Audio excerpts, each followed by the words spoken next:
बिहार में इस बार जो हुआ है, उसने पूरे देश की राजनीति को झकझोर दिया है। कहते हैं कि बिहार में राजनीति सिर्फ होती नहीं है, इतिहास बनाती है। और इस बार का चुनाव कुछ ऐसा ही रहा। सुबह जिस खेल की पटकथा किसी और ने लिखी थी, शाम होते होते जनता ने पूरी कहानी पलट दी। सवाल अब सिर्फ इतना नहीं कि कौन जीता और कौन हारा, सवाल यह है कि किसने खेला किया और किसने खेल पलटा।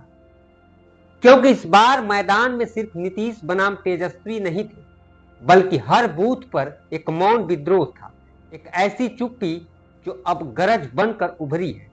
बिहार की जनता ने वोटिंग मशीन के उस बटन को हथियार की तरह इस्तेमाल किया है, और इस हथियार से सरकार नहीं गिरी बल्कि अहंकार गिरा है। नमस्कार, स्वागत है आपका द पब्लिक एक्सप्रेस के डिजिटल प्लेटफॉर्म पर। मैं हूं जितेंद्र यादव।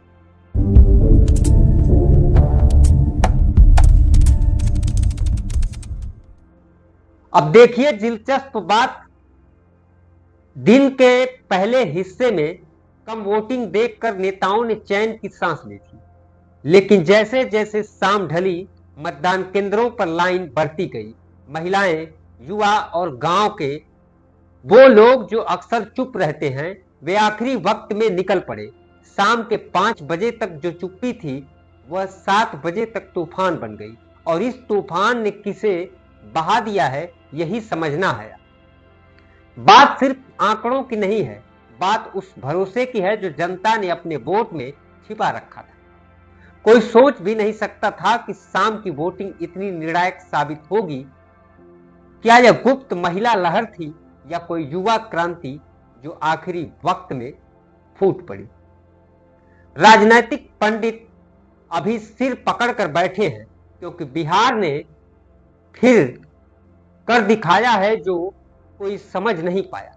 नीतीश कुमार की रणनीति, तेजस्वी की उम्मीद, भाजपा का गणित और कांग्रेस का अस्तित्व, सब इस बम्पर वोटिंग के सामने एक बार फिर सवालों में है।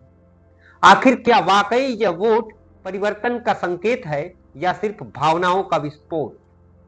क्योंकि बिहार की जनता हर बार चौंकाने वाला फैसला देती है, और इस बार बिहार ने देश की अगली राजनीति की दिशा तय कर दी है। इन सवालों के जवाब आपको चौंका देंगे।